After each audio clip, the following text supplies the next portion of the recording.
Hey, this is Steve Halleck with TikToking.com with another video review for you guys today. I know you love Longa, so I've pulled out another big boy Longa here. Before I get into it, I have to mention, definitely subscribe to my YouTube channel here, and definitely check out www.tiktoking.com.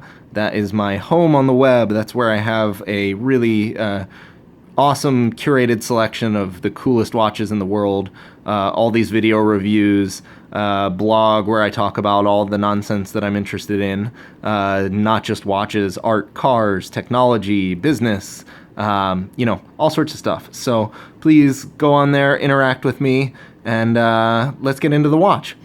Here we have the Datograph Perpetual. So we've done the 1815 Chronograph, which has the same movement as the Datograph. I've got the Datograph on my site, and this now is the Datograph Perpetual.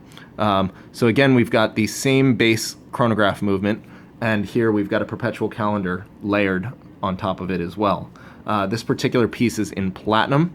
It is chunky and heavy and very substantial, and it feels great. So let's check it out. The dial's got a lot going on. You've got the multiple sort of steps to it and a lot of depth, and it's a very cool dial. Let me give the watch a wind so we get some life into it. There we go. Alright, so that should help us figure out what's what on this thing. Obviously we've got the very sort of quintessential Longa big date up there. Here we've got a running seconds hand, the blue hand, and then under that there's a silver hand, which you can see is the day of the week, right now indicating Saturday, which I wish it were, but alas it is not.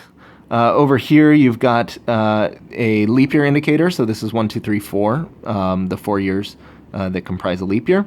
Here you've got the month, and there is the minute hand of the chronograph. So let me just show you as we go through our time. The last thing I didn't explain is this one is a day and night, or sort of 24-hour indicator, right? So you can see now it's 12 noon because it's there. We get into nighttime here, 6 o'clock at night, let's say, and as we go through now we know that this is 12 in the evening, so we know that our date is going to change.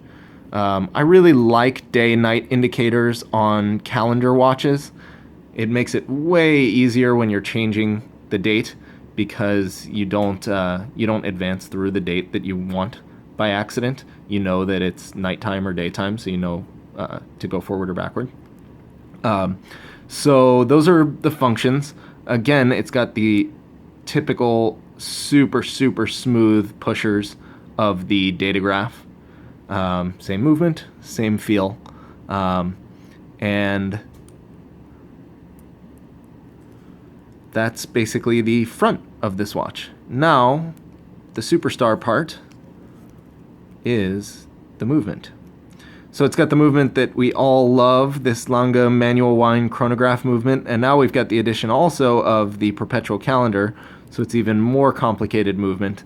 But again, the finishing on this chronograph movement is just so spectacular, and the shape of all of these parts, the curves and this column wheel and the engraving on the balance cock, it just, no matter how many times you see these Longa chronographs, every single time they just make your heart skip a beat.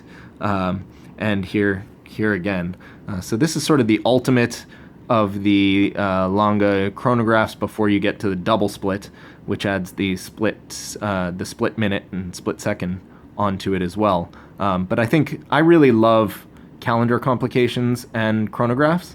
I think for an everyday watch, or a watch you're going to wear a lot, these sort of either perpetual or annual calendar with chronograph watches are kind of offer the best, most useful day-to-day complications. I forget the date all the time, so I kind of need it. But let me show it to you on the wrist. This particular watch has the super beefy Longa deployant buckle, which is like $5,000 on its own or something like that. There we go. Boom. So it's a little bit bigger than the Datograph. It's definitely thicker, but it is still the same sort of shape and proportions. Once you get to the double split is much thicker, and the double split kind of, the bezel comes up and kind of goes straight up and then into the crystal, which is not my favorite design. So I really like this case and this size. I think this is probably the nicest of the Longa sizes right now, where even the old Datograph got a little bit small, and that's why the new Datograph up-down added a little bit of size to it, I believe. Although I haven't seen a Datograph up-down in proportion, so in person, so I'm not sure the exact proportions. But this one is really, really nice, and the platinum case again is really heavy, so it does help on this watch in particular to have this platinum deployant buckle. It balances out the weight on the wrist a little bit versus the Tang. But here you can see the Longa Datograph Perpetual. And I really love also the blue that they use in the moon phase and in this 24-hour counter. I think that gives a good pop to the dial. Otherwise it would be a little bit maybe too tonic and serious. And that just lightens it up and gives this fresh bit of color, and you can see how it kind of pops there. So this is a really killer watch, and at half the price of a 5970p Patek for the same complication, a arguably better movement, and arguably you can make a good case for this being a better watch than the 5970p, and this one is well under $100,000, and that one's pushing 200. So you be the judge, but I don't think you can go wrong with a Datograph Perpetual from Longa, or any Longa chronograph for that matter. So I hope you enjoyed this one, and I'll see you soon.